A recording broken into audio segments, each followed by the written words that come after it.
gonna do an easy supper. I'm just gonna do some chicken tenders out of the frozen section. But I'm gonna make a hash brown casserole to go along with it. It's so easy. Let me show you. First, I've got my big Tupperware bowl. You need lots of room to stir it around. But I've got 1 bag of the shredded hash browns. This bag is 30 ounces. And you can use the shreds or you can use the kind that have the cubes. But then we're gonna take 1 can cream of mushroom soup. Dump that out in there. Here it comes. I'm gonna take some mayo. Duke's is the best. And I'm gonna say 1/2 cup. Then we're gonna take some sour cream. This is a huge container. And I'm gonna say about 1 cup of sour cream.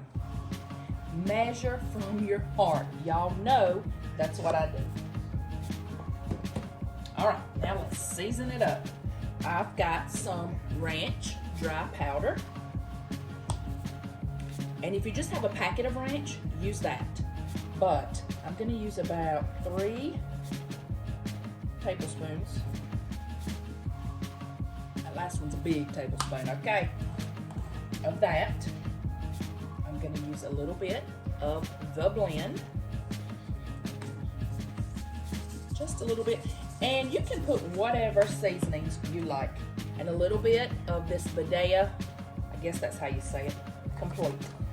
Season it up really well because y'all know potatoes don't have a lot of seasoning. All right, and let's just stir all this together. And these hash browns are frozen. I had to stick them in the microwave about a minute because I had some big clumpy pieces in here that I really wanted to get broken up. So just stir this really well. Then we're gonna go in with 1 bag. So this is 2 cups of sharp cheddar. You can use whatever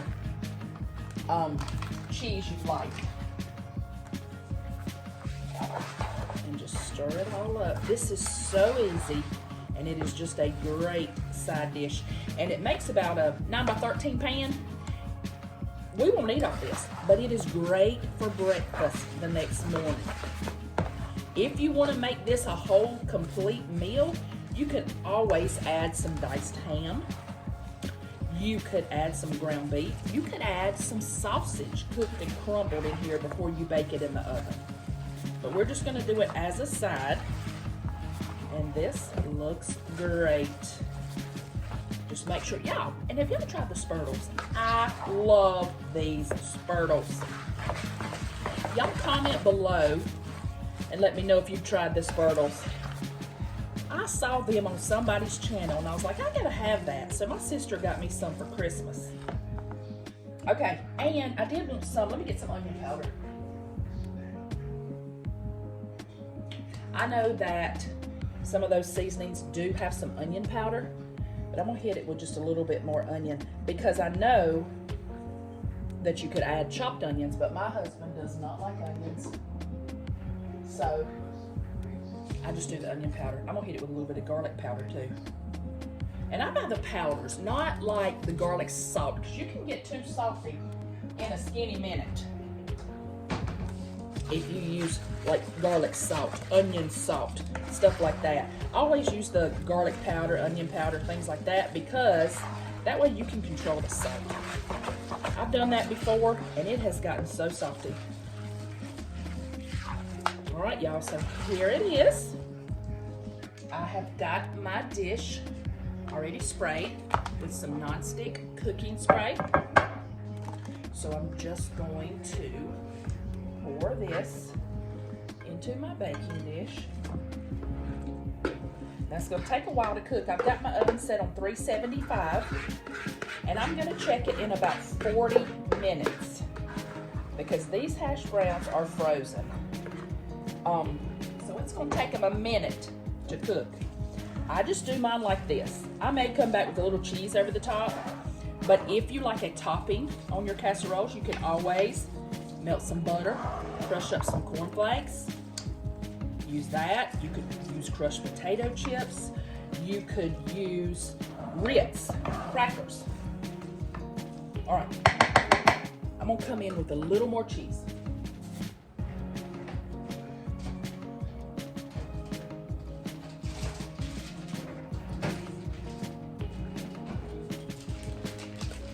All right, so this happens to be Colby Jack, but like I say, use whatever you have in your kitchen. Y'all, this bag's about to whoop me. Hold on, let me get the old trusty scissors. I'm not gonna let it. When you have a fight with your cheese bag, you let that win, girl. All right, here we go. I'm just gonna put maybe half of this, so maybe just a cup, because we've already got cheese in it. So like I said, we're gonna bake it 375. Let's just spread that out. Looks delish. And we're gonna do about 40 minutes. I will come back and let you know how long it actually took. So doesn't that look delicious? And you'll have plenty left over for breakfast if you just have a family of 4. You can always half this recipe if you don't need this much. Okay, y'all, I told you we were having chicken tenders. Just frozen, easy chicken tenders tonight for supper. So I'm gonna make a homemade honey mustard that my family loves. That's so easy. Let me show you. So I got a little bowl here. Start out with mayonnaise. And the measurements are pretty much equal parts mayonnaise and mustard. But this is where you kind of can do your own thing. If you want it really mustardy, add a lot more mustard.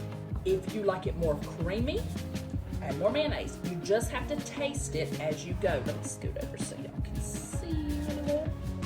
So then I've got about that much mayonnaise, and make as much as you want, and just do about, I do almost the same amount of mustard, but not quite, if that makes sense. A little bit under equal parts. Then I take this honey, and y'all, ooh, thought I couldn't get it open. This is Tupelo honey that I get at a little shop called Honey on the Hill. And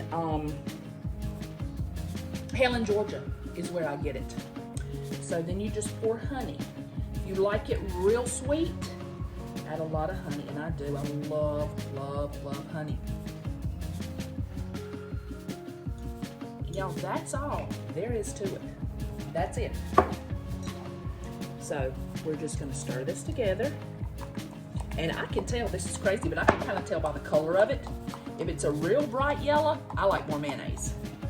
But this is when you just taste it, and it's great for a salad dressing. It's great for dipping, you know, chicken, whatever you like honey mustard on. It's great to spread on a ham sandwich. So I just kind of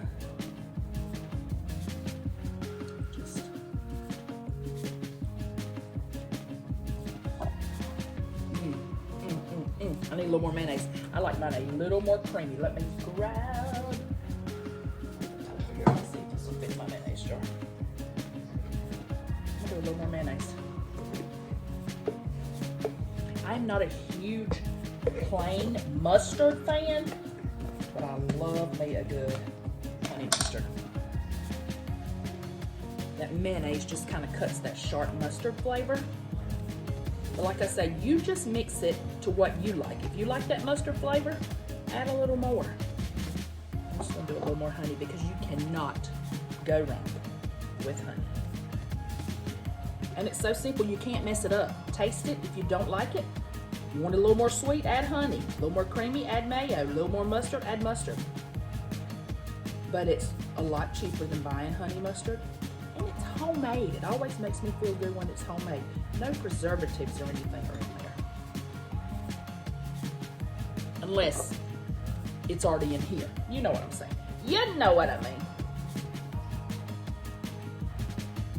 Yeah, this is looking good.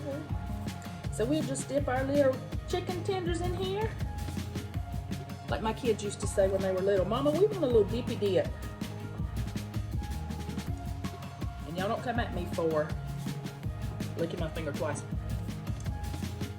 Oh, perfect. Because this is just for my family. Y'all try it. It's so easy and such a great addition. It is great on a salad too. If you've never tried it, try it. This is what it looks like when it comes out of the oven. There's our chicken tenders. All right, y'all, let's cut into it. I probably should let this sit for about 15 minutes before I serve it, but Scott is hungry. So let me see if I can scoop out a pretty piece. Oh yeah, it's still not really set up. Don't let this glass plate fool you. But if you let it sit just a little bit, but look at that creamy goodness. You let it sit just a little bit, it'll firm up. Look how delish.